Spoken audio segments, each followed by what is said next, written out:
Ignition sequence starts. 6, 5, 4, 3, 2, 1, 0. Liftoff. We have a liftoff.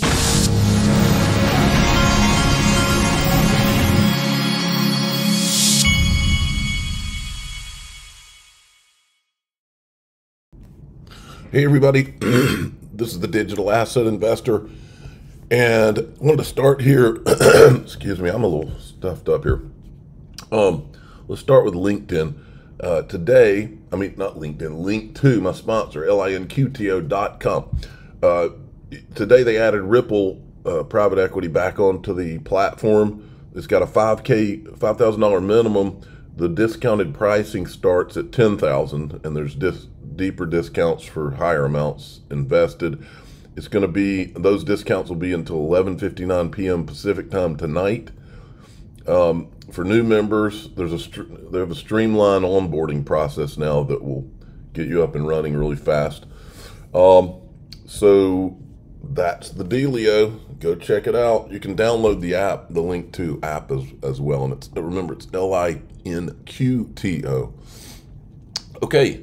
Check it out. They're working on stablecoin legislation in Congress. Here's Senator Bill Haggerty. The impact of this, though, actually gets back to the beginning of the story that you and I talked about. You think about the efforts that Vladimir Putin and these BRICS nations are undertaking to get around the United States as the reserve currency of the world. This will actually strengthen our posture as a reserve currency. It will increase demand, not only for U.S. treasuries, but also the stable coins will increase demand for U.S. dollars on a global basis.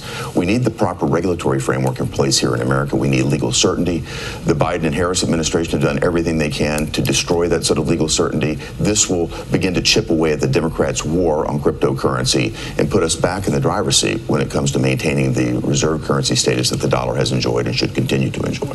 Yeah, and do you think we would see this kind of legislation from the current Securities and Exchange Commission chairman, or is this making Absolutely the assumption not. There's a new SEC chairman? That the assumption is very clear that this legislation we'll move it through, and this will be ripe for a new administration. All right. Now, I've been telling you. Actually, gets back to the beginning of the story. I've been telling you what these stable coins are for.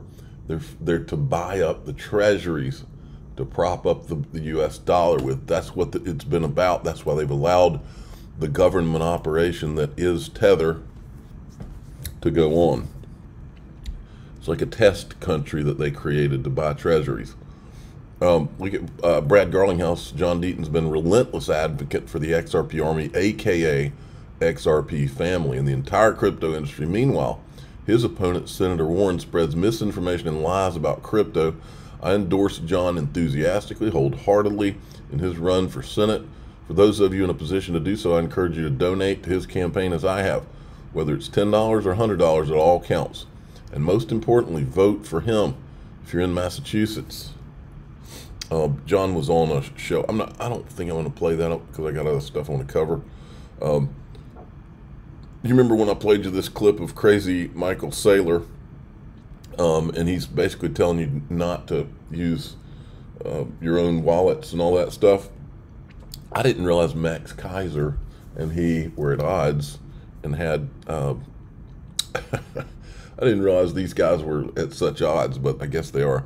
My takeaway, and maybe I'm missing something, Saylor's making false and irresponsible claims, equating and or positioning as superior third-party custodians of Bitcoin is demonstrably dangerous and stupid.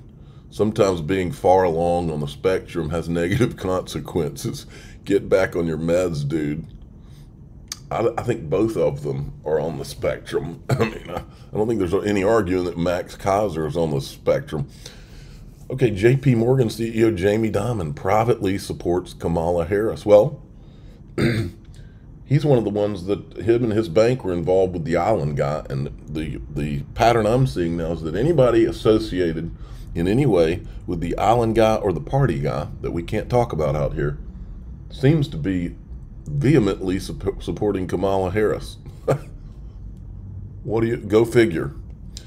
Here's a good little video that was put together by Subjective Views. Watch this one. And pivot us to where I want to spend the rest of our time, which is talking about payment rails. Okay, so back again, going back to 2016, 17, there really wasn't the same discussion around, well, there were discussions about the challenges around payment rails, the challenges around fees, intermediaries, rent seekers, et cetera. But I don't know that a solution had crystallized that early. Maybe by 15, sort of, you'd had some of that come together. But I'm curious, I just want to hear how you think about that innovation space, like thinking about the rails themselves, leaving aside the assets flowing on those rails. How do you think about the challenges in existing rail systems, the innovation that is needed, and what kind of gets us to a place where the freer flow of this? I mean, regulation obviously is part of it, but there are other things as well. So speak to that. Yeah, I think, and you've even heard from, I think, earlier today, some phenomenal companies and startups, well, bigger than startups, but, interesting companies in the payment space. What's interesting to me is that so many of the companies in the space are building or kind of hacking the existing rails and doing things that I'll almost call a little bit unnatural because of the limitation of the rails.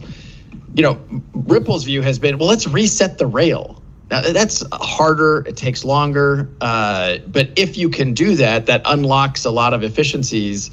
Because if actually transactions are real time and effectively free, it's an unlock for a lot of activity. We're focused cross border, but it's surprising to me that in the year 2024, we still live in a world that we don't have robust clearing mechanisms, and the U.S. is way behind. I mean, not just on the cross border side, but we've been behind, and so I think, like the earliest days of the Internet of Information, this is kind of the Telecom Deregulation Act of '96. It created rules of the road which were clear. It allowed entrepreneurship, it allowed investors to flow in. And the US has had massive geopolitical benefits from the fact that we are, in the United States, kind of the center of the Internet of Information. I believe blockchain technologies are going to rewire many parts of our financial systems globally. And I mean financial payments, I mean real estate transactions, I mean title settlement, I mean, pick an example. And I think if you can use a blockchain to reduce friction, reduce cost, eventually that's going to happen. And I think the US should want to be part of the heartbeat around that, as opposed to, as Chris described earlier, effectively creating the heartbeat around that. Many of you may not remember, but a long time ago, there's a video where Brad Garlinghouse says that XRP is the heartbeat of Ripple. Okay? So let's hear him say that again. Blockchain to reduce friction, reduce cost. Eventually that's going to happen. And I think the US should want to be part of the heartbeat around that, as opposed to, as Chris described earlier. So should be want to be a part of XRP? Is that what he just said? Effectively creating mechanisms that are driving that offshore to sometimes sketchier outcomes. Yeah, just to build on that again, going back to what was the major innovation of the internet. Before the internet, we had a bunch of networks, country by country, or phone company by phone company, that didn't interoperate with each other. Right? The internet was just basically a network of networks, and now suddenly the entire world is wired together. And that's sort of the same story of what's happening in the digital asset space. Why is it so hard to move money across border? It's because each country has its own network. There is no network of network until I think you could argue that blockchain and digital assets sort of represent the beginnings of that network of network. And that's why the U.S. should be all over this, and we should be designing rules and regulations and support that make us the world champions, just like we dominate the internet. I think we have to dominate this area because, the U.S. is in a great position of basically controlling the world's financial system. You don't want to risk that. And a major move like this technology represents, look, you could be a bigger winner, or you could start chipping away at that power. Obviously, the choice is very obvious. So we have to get back on track here of supporting American champions and not hobbling them. All right, good video. And that's from, I didn't realize it, that is from the Federal Reserve of Philadelphia that they did yesterday. It looked like an old video, but that's what that was. That's good stuff. This is good stuff too. Private equity firm Aurum launches a $1 billion equity and debt tokenized fund on the XRP Ledger network with Zonix. Is that how you say that? Zonix? I guess it's Zonix. Silicon Valley-based global leader in bridging real-world assets to DeFi. Well, it turns out that Ray Fuentes interviewed the co-founder and CBO. What's a CBO? Chief something officer. Anyway, Ray interviewed him. Here he is right here. Tuning in. Ladies and gentlemen, we're here at Ripple Swell Miami, the 2024 conference, the conference of the year. I've got to my left here Sanjeev Barari, the Chief Business Officer of Zonic. They are leading the tokenization of real-world assets. Specifically, is it real estate? We are asset agnostic. So we do real estate, we do T-bills, we do carbon credits, nutrient credits. And so we are asset agnostic. And that's because you guys are the infrastructure. That's right. Yeah, we actually build a platform for anyone to actually use the real-world assets to actually tokenize on any chain. Yes. Now, I've had the pleasure of interviewing on my YouTube channel. Real quick before I let you go, because I know you're a busy man, how has this conference been? Any key takeaways? Any key comments? Who's the coolest guy that you met here? Swell is always coolest, actually, because this is my second Swell. Ripple does a fantastic job in actually putting all this together, especially their huge ecosystem, right? When they come together, it's always fun to actually interact with them, share our experiences, because we are building something really unique on XRP, and we love the community. We love the kind of ecosystem what they built, and yeah, Brad is always cool, right? Yeah, so that's what it is. We all know Brad is the coolest. Okay, now in DAI XRP, I'm going to let the people in the group know what it is that I'm doing today, and you'll get to see it.